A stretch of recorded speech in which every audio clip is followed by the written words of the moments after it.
Oi, pessoal. Eu vim aqui hoje falar para vocês um pouquinho sobre reserva de emergência. Mas não é falar da teoria da reserva de emergência, é falar da prática com um exemplo que eu vivi nessa última semana. E aí eu quero contar um pouquinho para que vocês entendam a importância da reserva de emergência. A gente só dá valor no momento em que a emergência efetivamente acontece. Então não sai daí para poder ouvir um pouquinho dessa história, tá bom?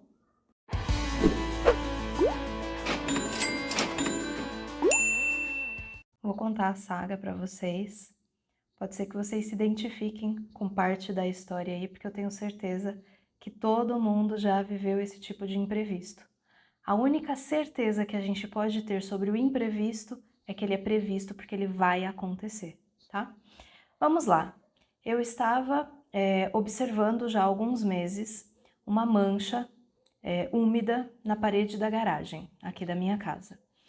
E aí, eu e meu marido olhamos, analisamos e falamos assim, puxa, deve ser por conta da terra do vizinho, né? Que o terreno do vizinho ainda tinha uma parte com terra e essa terra ficava encostada na parede da garagem. E aí a gente falou assim, deve ser por conta disso, não seca, aquilo ali fica úmido, encostado na parede e deve estar dando ali essa infiltração. Enquanto ele não tirar essa terra, não vai resolver. E ignoramos o problema durante algum tempo. Só que o vizinho fez uma reforma e tirou toda essa terra para fazer a garagem dele. E aí passaram-se um bom tempo ali, pelo menos uns 2 meses, e essa parede não secava. Pelo contrário, o molhado foi aumentando. E aí a gente entendeu que a gente tinha um problema nas mãos, que provavelmente se tratava de um vazamento, já que não tinha nada a ver com a terra do vizinho. O vizinho levou a culpa durante um tempo sem nem ter culpa. E aí nós contratamos um profissional para vir nos ajudar com esse tema aqui. Então, a partir daqui, já começam os gastos, né? E aí o profissional veio, analisou, quebrou uma parte da parede onde aparentemente poderia estar o vazamento, que era onde passa, é onde passa o encanamento. E aí ele quebrou, não achou nada. Quebrou um pouco mais para baixo, não achou nada. Aí ele comunicou a gente que provavelmente o vazamento estava vindo de cima, então eu teria que quebrar o chão do quintal. Que inclusive a gente deu uma reformada no quintal e terminamos no ano passado a reforma, inclusive o piso do quintal. Aí já dá uma palpitação, né? Mas precisa ser feito, vamos fazer.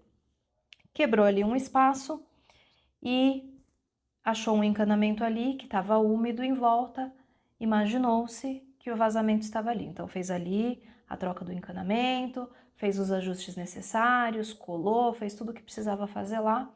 E aí falou assim, ó, vamos aguardar, amanhã eu volto para terminar o serviço, se tiver tudo sequinho, eu já fecho tudo, dou o acabamento de novo, e para a gente ter certeza que é só aqui que tá vazando, né?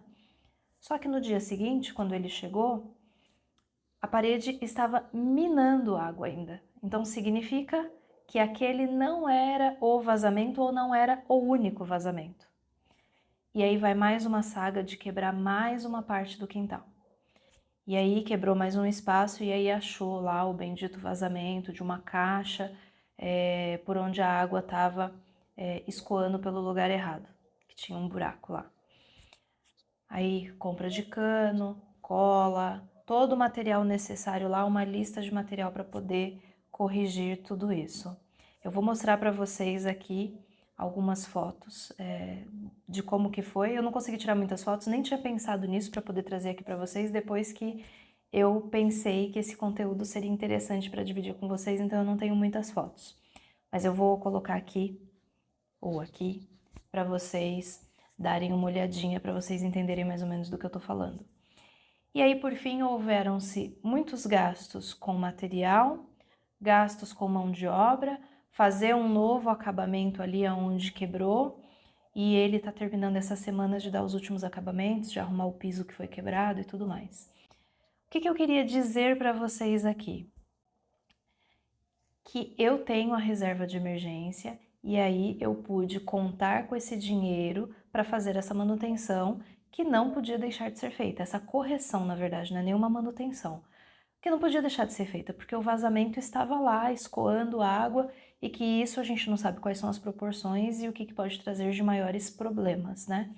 Então era algo que não tinha como evitar de fazer, de falar, vou fazer daqui 3 meses, vou fazer daqui 1 ano, então tínhamos que fazer. Se eu não tivesse a reserva de emergência, assim como muita gente não tem, eu teria recorrido a cartão de crédito, a cheque especial, a empréstimo, e é aí que mora o perigo das pessoas entrarem numa dívida e caírem nessa bola de neve. Porque se você não tem dinheiro para pagar o do hoje, a probabilidade de você ter dinheiro para pagar o do mês que vem, e do seguinte, e do outro, é muito menor. Então a reserva de emergência, ela é de extrema importância para evitar que você caia nas armadilhas do dinheiro fácil, para que você possa pagar as suas emergências, porque o dinheiro fácil ele custa muito caro. Por isso que, quando você atrasa o cartão de crédito, quando você precisa do cheque especial, ou quando você recorre ao saque daquele limite do cartão de crédito, você não precisa da aprovação de ninguém. É super fácil você ir lá e pegar o dinheiro. É muito fácil você ter ele na mão. Você não depende da avaliação de ninguém, da aprovação de ninguém. Você não tem esforço para conseguir aquele dinheiro. Então, tudo que você não tem esforço para conquistar, custa caro. Então, fiquem atentos com isso, façam a reserva de vocês, sigam aqui os vídeos que a gente tem do investimento na prática para que vocês entendam quais são os investimentos que vocês podem fazer para contemplar ali toda a sua reserva de emergência. Reserva de emergência, gente, pode literalmente salvar a sua vida financeira.